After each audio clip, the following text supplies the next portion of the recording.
So today I want to talk about what some people call the silent killer, one of the silent killers, and that's called rationalization.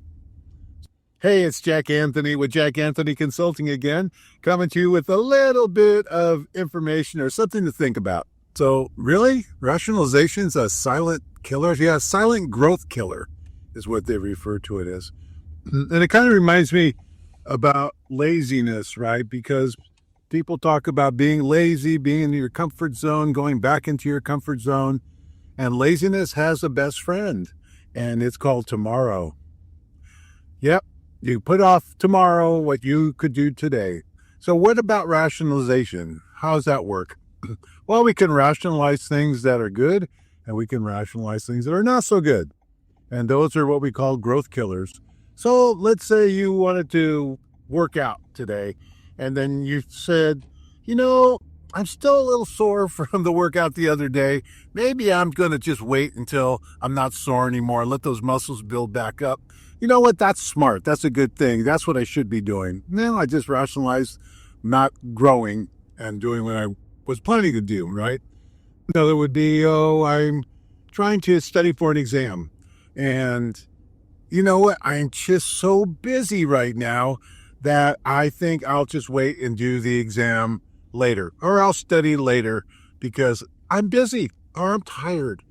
You know what? That's smart. I need my rest. I need my energy. So I'm going to go ahead and I'll study later. I'll put that off till tomorrow. I'm going to go back into my comfort zone where I don't feel like I'm suffering from anything anymore, right?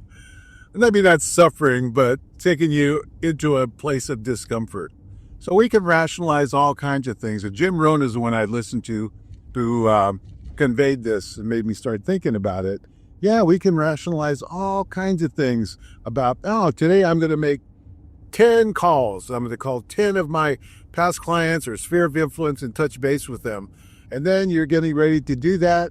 And someone says, hey, Jimmy just called and he said, hey, is anybody up for lunch? You thought, gosh, I haven't seen Jimmy forever. I'd love to catch up with them.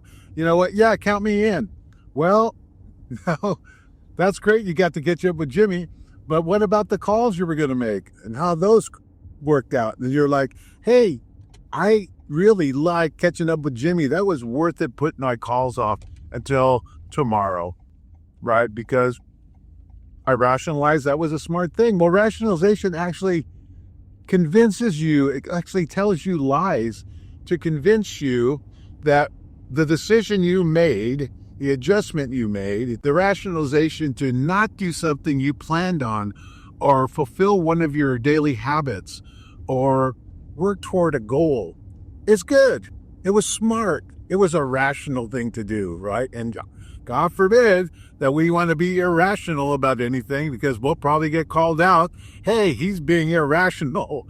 So just my take on it, my interpretation of what I listened to on a podcast with Jim Rohn the other day, and see if it makes sense to you. And think about, do I rationalize things to avoid them, to put them off, to be lazy, just to get back into my comfort zone where I feel good but where nothing really grows? Do I do that? Think about it, right? And if you don't want to think about it, I'm sure you can rationalize, well, now's not the time to really focus and think on that. I'll do it later. So it's Jack Anthony with Jack Anthony Consulting. Checking out until next time. Go get 'em. From clicks to clients every single day, Jack Anthony helps your business lead the way.